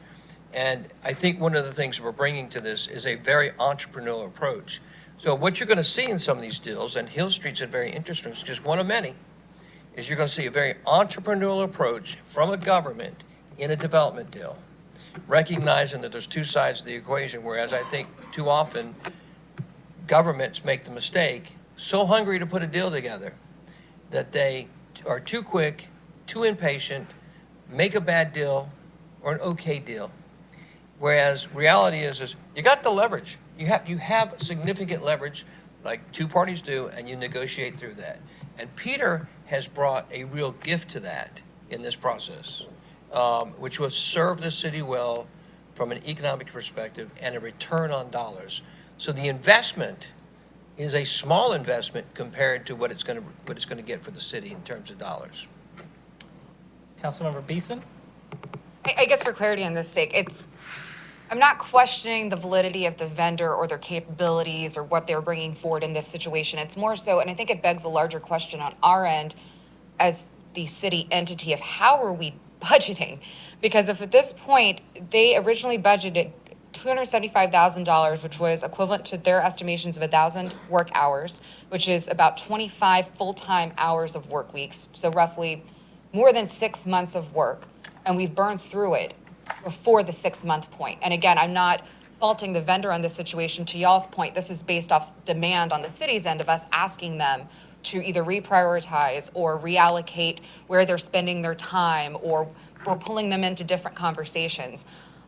My argument is that I don't know that this is the smartest way to go about budgeting a project where I feel like we're really just throwing money based off of the scope of work, statement of work. What are you guys calling? Scope of work. I'm just an S word. The scope of work in this situation, as long as it fits within these parameters, but apparently for kicks and giggles, we originally outlined and voted on deliverables or work products that were not priority based off of what I'm hearing from this conversation. And now we're allocating, we're more than doubling in this situation, the budget for this. Given the fact that we are very much in the middle of budget session right now, it begs the larger question for me of how are we being smart with not only the vendor's time and the fact they are a finite resource and there are only so many people, in this case person that has been referenced numerous times, But how are we directing them on these priorities to make sure that we're being smart with that money? And I think that begs my final question, which is, it says in here that this is $330,000 that is coming from general funds. Was this money that was previously allocated in the 6-month interim budget specifically for this purpose? It is. So there's money identified for economic development. Thank you. Economic development, there is also a contingency. So these monies are currently in the budget for the 6 months. So for both this item and the next item, there's enough within just the economic development line items to cover both? I think on one of them, we're going to transfer another contingency over, but it's pretty close. I think there's $100,000 from another item. I'll leave it with this. I mean, with us saying that we're prioritizing zero-based budgeting, this is a hell of a way to establish zero and make sure that we're staying within the confines of a budget as we're working on these projects. And I'm not disagreeing that they're priorities. I'm not disagreeing that it's a long-term investment. I'm not even disagreeing with the capabilities of the vendor. I'm not sure that this is the best and highest use of the way that we go about it purely. And if we're not paying for time and expense, which it doesn't seem like we are, and we're not paying on lump sum cost for deliverables, can we pick one? Because at this point, it seems very blended, and therefore, I think the money's kind of getting away from us. Yeah, I think I agree with that, actually. I mean, so this is sort of the statement of work that I worked on the economic terms of it because I didn't quite really understand what the menu of services were. So just sort of the structure of the contract and the way the thing works, I worked on that. But I completely agree with you that I'll give you another example. So a member of the staff called me and said, hey, you know these transactions that are on Kurt's board. How much should we budget for outside counsel on that? Okay, so what is the probability that we're going to actually win on one in particular that was near and dear to my heart? What is, and I say this in every negotiation I'm ever in, right? The enemy gets a vote, right? So we are negotiating. We're not negotiating with ourselves. We're negotiating with other people, and it's not simply about lengths of pipe and digging dirt, right? It's about you get this piece and I get this. It's a chess match. It's clearly it's not spots and dots. So my answer to that was a reasonably large number that I said I think we can manage to that, but we could blow that completely out of the water because there's an opportunity that is, as we showed in the earlier slides, that is a once in a lifetime opportunity for us as a city, and we're focused like a laser beam on that. So I agree that this is, it's not like Margaret Thatcher said about capitalism. It's the worst system in the world except all the others. This is the one we've got. Huh? Oh, Thatcher said that. Oh, is it? Okay. I'll go with that. All right, yeah, you read. I read your damn book, you bastard. Yeah, sorry. Okay. So anyway, I don't know how we could do this. It's opportunistic. What we're talking about is opportunistic. And I don't know, I'd love to hear some ideas about that. I think maybe a time, what we're trying to do with the statements of work is to match up a body of a particular opportunity with a body of hours.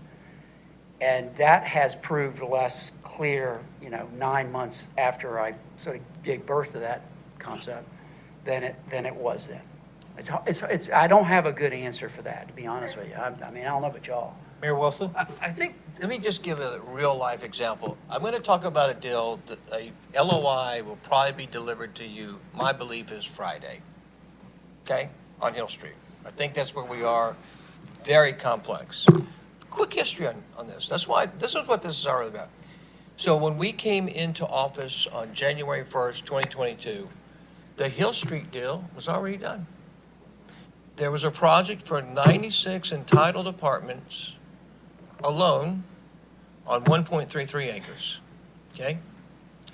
When we came into office, we began discussions by March with the developer who had that 1.33 acres on that 96 apartments to enhance and change the scope of the project. And by October of 2022, the then council with, under the leadership of Lee and Christine and Palermo and Vanstrom and no, Marcel, no, he wasn't here. Willie, good God Almighty. We came to an arrangement that was significantly of economic advantage to the city in terms of what it meant, in terms of value, potential taxes, etc. However, even with the October deal, which I would argue was a much better deal for the city, there was not really any revenue structure that the city was going to do outside of the usual standard objects of sales tax, occupation tax, property tax, and impact fees, of which we had done a better job of improving the structure of that from the one we inherited in January to October, okay? Deal falls through for a couple of different reasons, which I will not make public. And in January, ostensibly, really February, we brought SEER into the equation. SEER didn't know anything about Hill Street. Matter of fact, it was quite a while before we brought SEER into the Hill Street equation. You say, why am I bringing that? Because for the last year and a half, we've been negotiating on this deal. Alan got into it 10 months ago with his level of sophistication. We have been banging this deal out. It is incredibly complex. When you get it, you're going to blame. It's so complex, as Alan said, he's done 10 LOIs, not because he doesn't know what he's doing, it's because there's so much substantively to be considered in this deal. But why is that important? Because that sounds great. Because conservatively, what SEER has brought to the city in terms of real revenue outside of property tax, occupation tax, sales tax, impact fees, and I'm not even getting to the parking equation, which is a whole nother number. Just the potential deal. And by the way, I'm not going to, the deal's not done. No, it's not. Well, and you know what? And I'm always the one that stands in the way, killing the deal, so I'm okay with this. What are you about, yeah? Making everybody nervous, right? The value proposition, which we'll announce when we signed the LOI and when we did the development agreement 3 months later, is so significant that it makes these numbers look paltry. And you would say, anybody would say, you mean you invested that to get that? You would say, that's a remarkable return. That's why I didn't give you numbers. Appreciate that.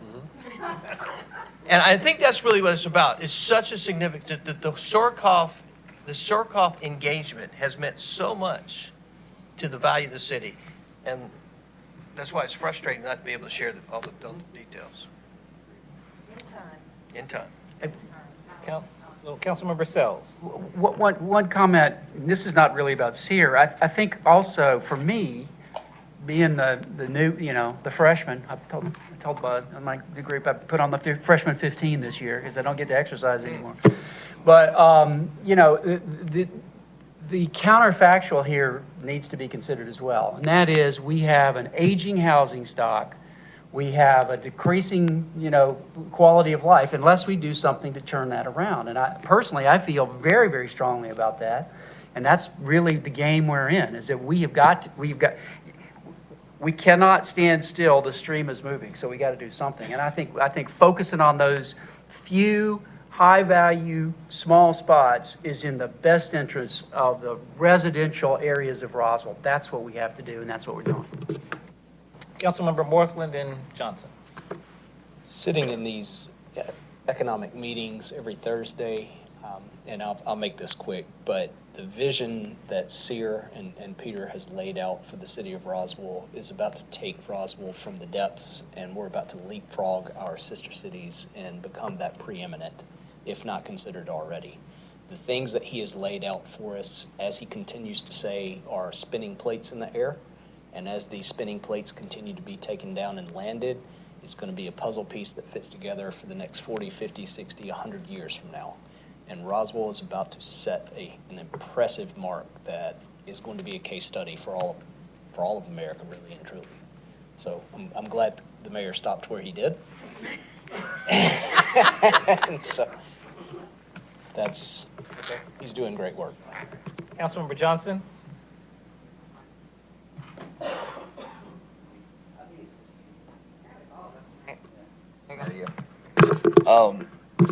From the previous conversation, Jeff showed that map that showed the, available land that we can grow. And anytime we put a project on this land and we don't maximize the value, well, that's a tax increase to the residents, right? That's essentially what that is. And, if going back to your comment, if this is what we have to pay to get the Hill Street project done and the revenue that we'll bring from the city, we are going to end up lowering taxes through this investment. I'm not saying, I probably shouldn't say that, like lowering taxes, but in theory, the revenue that will come from that project will save the taxpayers, the residential taxpayers of Roswell money. As, so when people complain about you're wasting tax dollars on consultants and blah, blah, blah, to them, I see why they say that. But when you see the other side of it, no, we're not. We're going to save you money by spending this.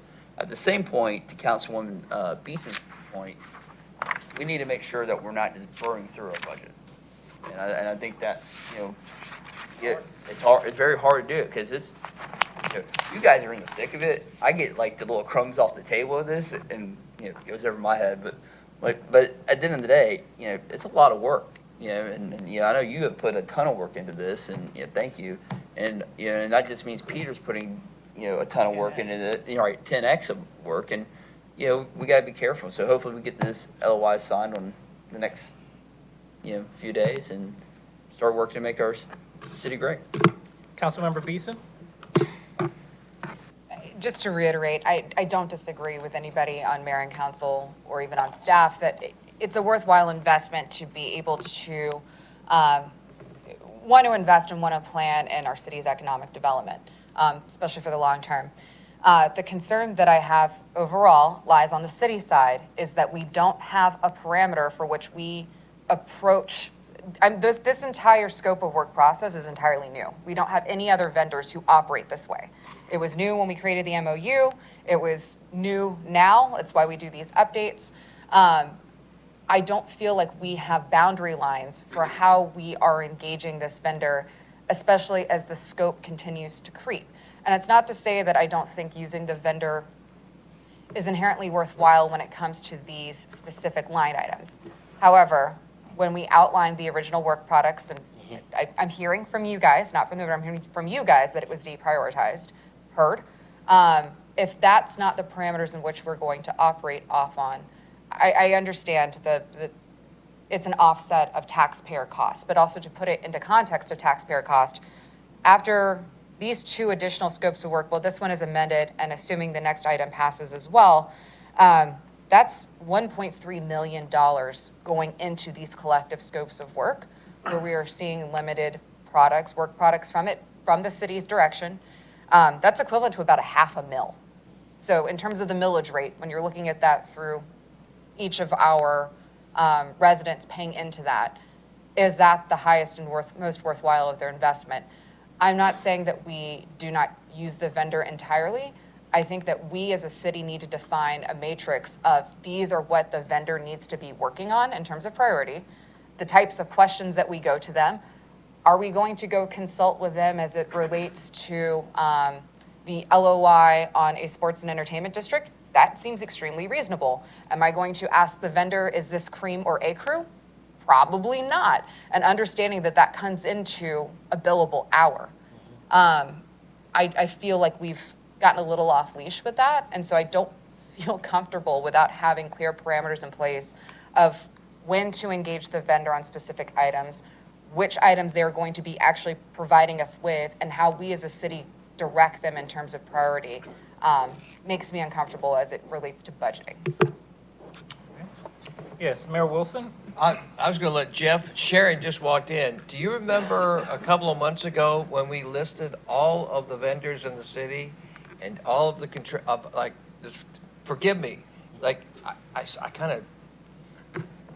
I think we're actually tougher on this vendor than we are on a lot of vendors Sharon, do you have all the data that you showed, all the vendors we had in the city and all the contracts and the size of the contracts and the ongoing nature of the contracts?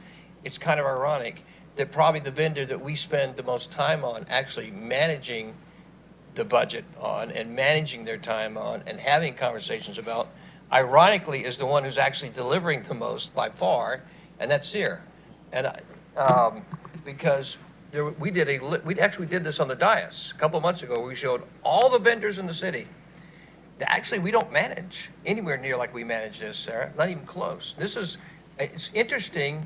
Like every time Sear comes up, we're going to have a long conversation. Every time Sear comes up, we know it. Committee's going to go to committee. It's going to be a long conversation. It's going to go to the city council. It's going to go a long conversation. We can bring up any other vendor. None. There's a political aspect to this, to the Sear thing. It's unfortunate. One day it's going to change. One day everybody's going to recognize this, where some people will never recognize it. But the vast majority of residents are going to say, thank God you guys hired Sear. Thank God they're a part of the process. Man, we see the value. What a difference this makes to the quality of life of our city. But I recognize that every time Sears come up, we're going to have the same conversation, we're going to the same thing. But I push back. Not true. And Sharon can come up and demonstrate, because we did it 2 months ago at the dais. We brought up all of the vendors. Remember that conference very well. So I actually did the math on every single vendor that night, or the percentage of their cap versus our spend on them. And nobody exceeded 20% of their annual cap.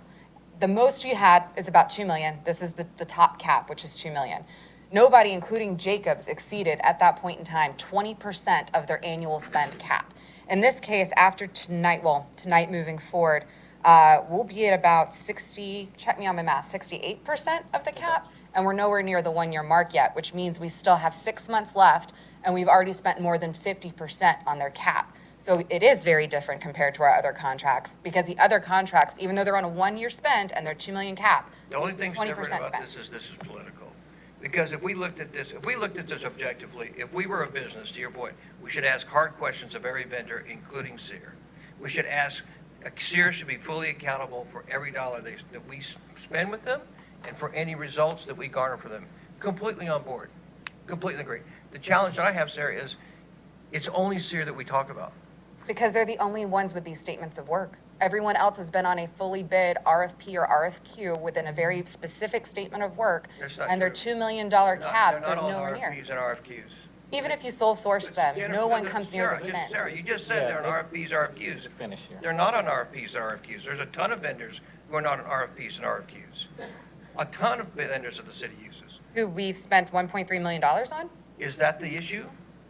I'm just saying It it's a would be lot of If it money. was $1.30, we'd be talking about Sear. Let's just be honest, right? We're going to be talking about Sear every time they come up. And I don't understand, what is it that you want with Sear versus any other vendor? Because there's a whole list of vendors we could be talking about and reviewing in the city.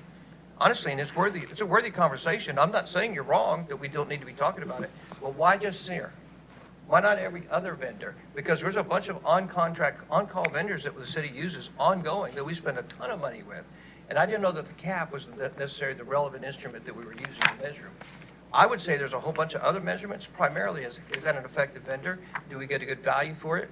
Do they do what they say they were going to do? Are they dependable? Does the staff have a high level of trust in them? Et cetera, et cetera. Things that really matter at the end of the day. Things that you and your business use, right? You have vendors Yeah, so that you use. I'll use one of those examples. Are they going to do what they say they're going to do based off the entire scope of work we just reviewed? We had two, based off of Daryl's feedback, products of work that have been delivered after 20 some odd that were originally listed that we committed to 6 months ago. And again, to reiterate, it's not that I have an issue with this vendor specifically, it's that nobody has defined, either on the elected side or the staff side, where the parameters are that we're not going to continue to just throw money at this. What is the parameters of economic development? It's a very nebulous concept. Thank you. You have a very But I could go nebulous start a vendor at the bonfire in middle the of parking economic lot, and we development. could just set money on fire too. Sarah, I mean, that's a very charged statement. You just said economic development is a very nebulous exercise. You just said that. So how are we measuring it? How do we know we've hit the goalpost? I think, well, there's several ways to measure it, right? At the end of the day, do you have higher returns on your economic values for both your residential and your commercial property owners, right? And can you measure that? That's one way of measuring it. Two, do you increase your tax base based upon other areas outside of just your property tax that you're hitting your individual residents on? 3, do you have developments that you say long-term, which with some subjectivity, that this is a successful development for the city that adds to the quality of life and drives people into that side of the city to do business with the city in all kinds of ways? 4, do the citizens feel that way? Do the residents of Roswell feel like that development is something that keeps them here in the city, that they want to continue to live here and adds to their quality of life? And we can add a whole set, there's a bunch of criteria we could add, but I think to your point, nebulous is economic development, but the answers aren't necessarily nebulous. Economic development is like, yeah, you can define very clearly what you want at the end of economic development. That's what we've been doing. You're a part of that. You're a part of this economic development team. And that's what my challenge is. Like, there's nobody that busts Sears' ass more than me. There's nobody that busts Peter Surkoff's ass, forgive me language, more than me. Because Peter Surkoff is accountable as the principal of Sears for delivering results. And you know that. But what I have a challenge is like they put a black mark out there and say, we're treating Sears differently than all the other vendors. We got a ton of vendors in this city. Some are good, some are probably not so good. We have some conversations where some of our vendors aren't so good. And we're saying, look, these guys are accountable, or these ladies are accountable. They probably need to go because they're not serving the city. But I don't understand why Sears is always at the forefront of a conversation.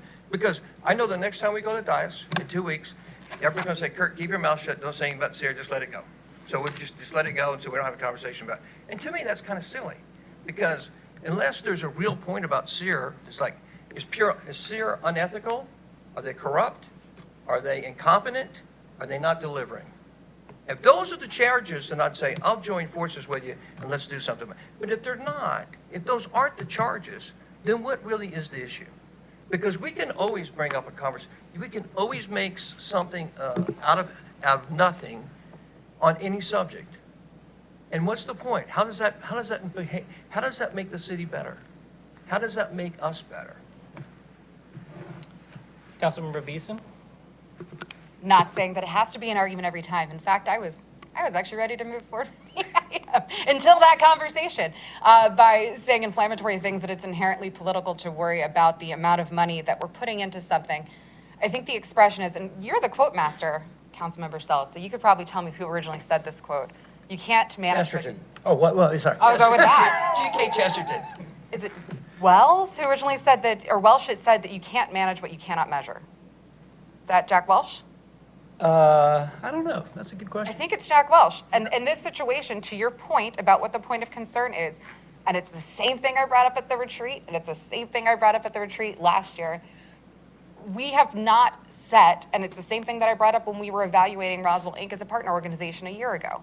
We have not set parameters in place in this city for what defines success for economic development. You can say we're developing economically. You can say that the 4 or 5 things that you just provided as a measuring stick, but we've never actually quantified as a collective elected body what that return on investment is. And so if we're not measuring that up against the actual scopes of work for an economic development vendor, which we don't have, it's the only other one we have, I believe, right?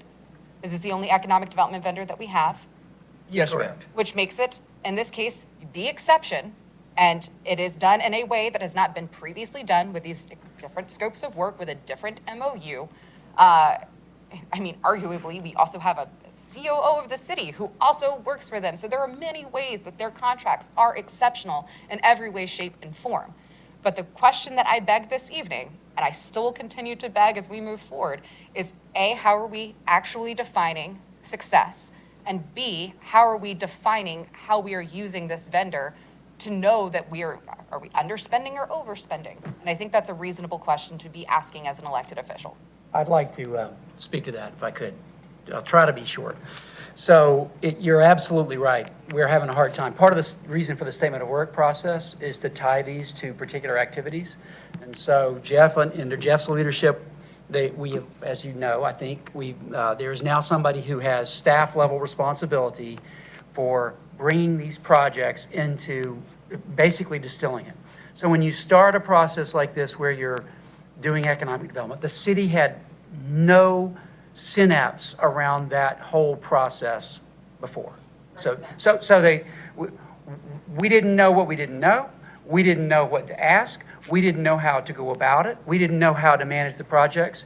And so the introduction of Peter in particular opened a floodgate of opportunities, and the city had no catcher's mitt. And so over the last 4 months, I guess, 3 months, something like that, what we're trying to do specifically is I'll just quickly walk through the thinking on how the projects are supposed to be managed. The first move when an opportunity presents itself is we want to be able to put it in 500 words or less that distills the essence of the project and why we should be talking about it. So move one, right? Can I say in English words what it is we're trying to do? And that should match up with a statement of work with SEER as we get that process better, okay? 2, we start to say what are the assets required, the borrowing required, and we start to build a financial model. And the first financial model is crayons. It's a blunt instrument. It's not precise. And over time, as we move through that process of defining that project more clearly, we begin to build the model at a precision level that we know what we're doing. Okay? And during that whole time, we're negotiating an LOI with another party.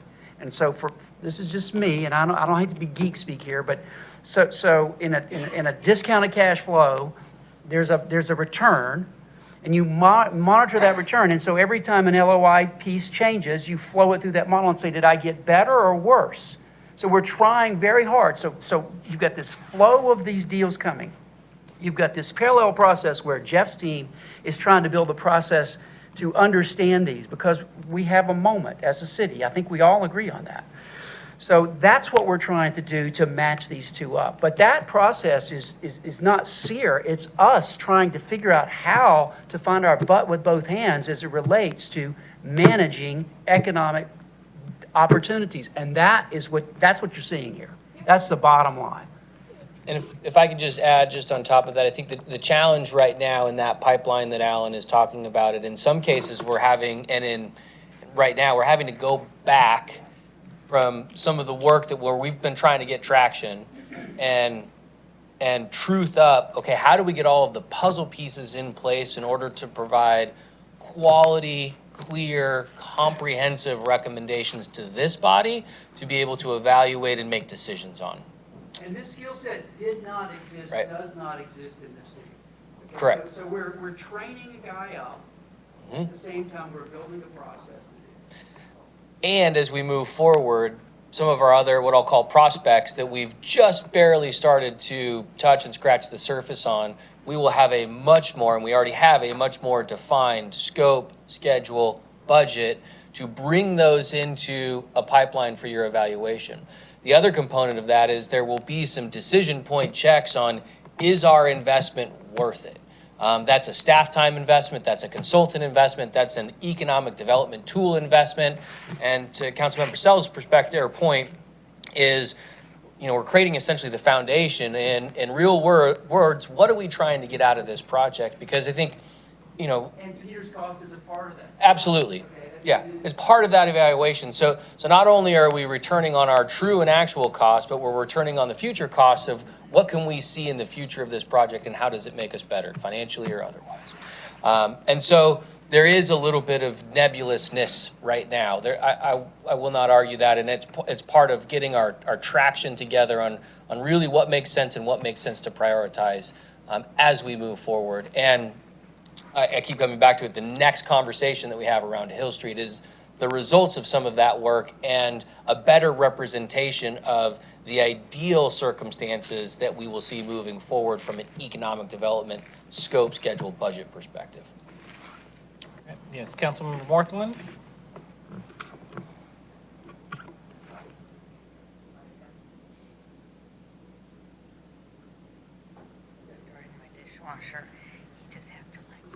Gotta be soft.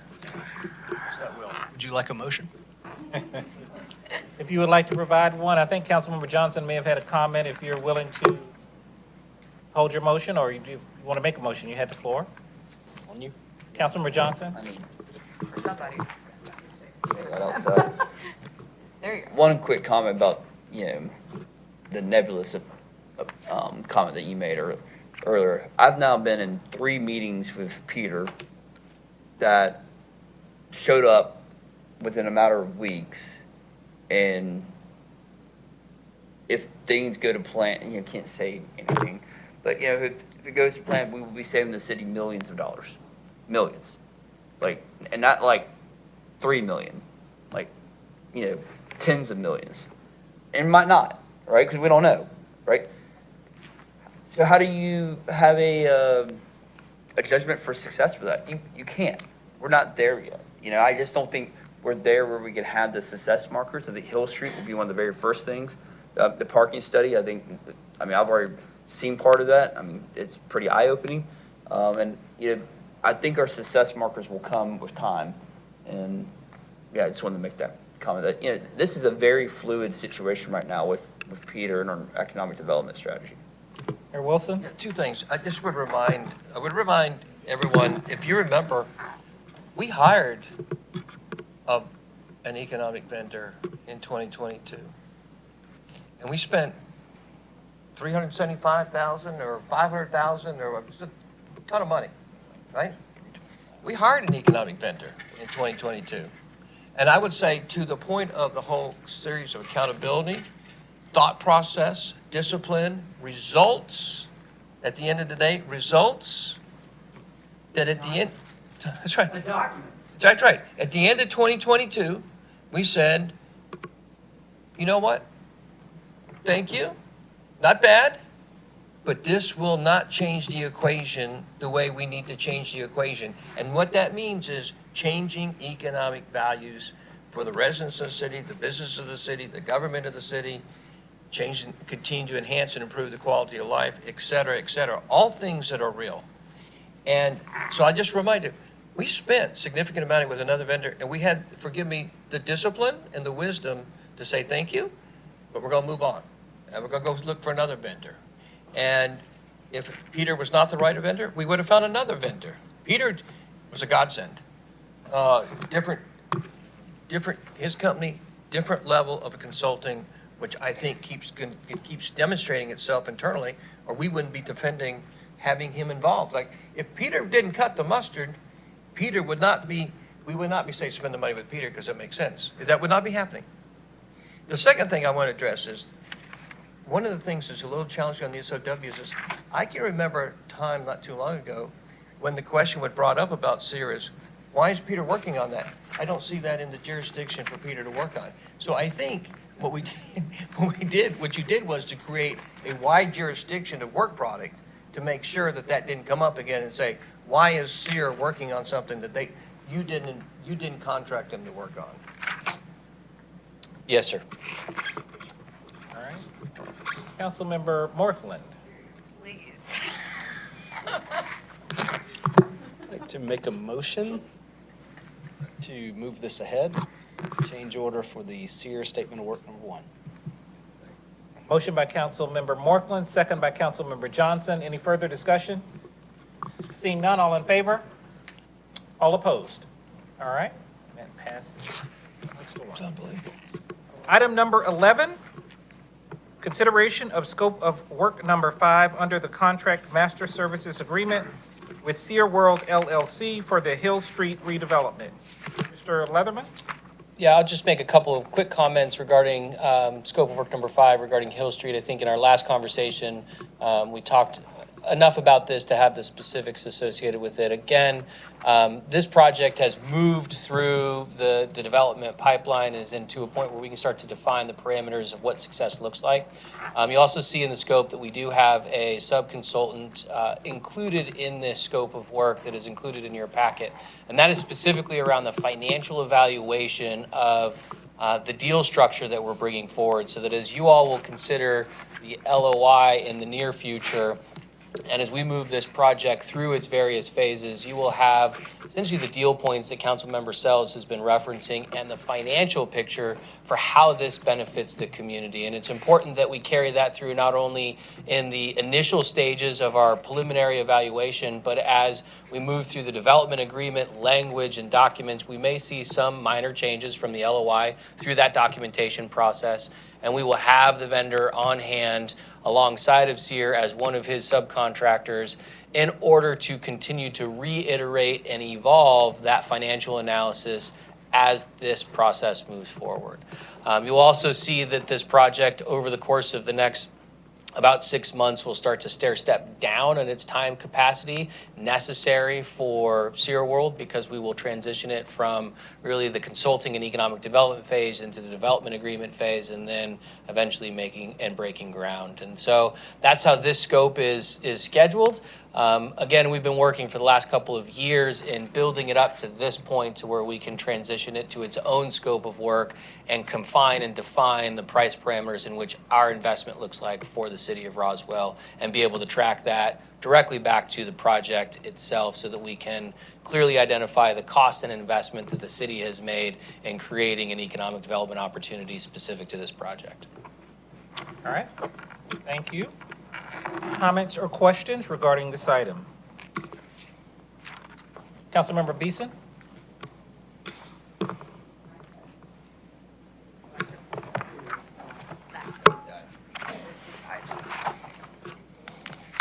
Alrighty, these mics tonight. Based off previous discussions, and as Mayor Wilson had mentioned, looking at hopefully, knock on, this is not wood, knock on plastic, that we will be receiving the LOI hopefully Friday, but I realize that there's some give or take with that. Given that, why is there a line item for $22,000 for the LOI to be reviewed and supported or financially analyzed? And then additionally, there's line item number 2 for negotiation support for the letter of intent, development agreement, ground lease, and other documents. I was under the impression that these were, at this point, relatively, we'll say 95% complete. So I guess why is there a scope of work currently coming to us with a lot of items that seem like we've already done it?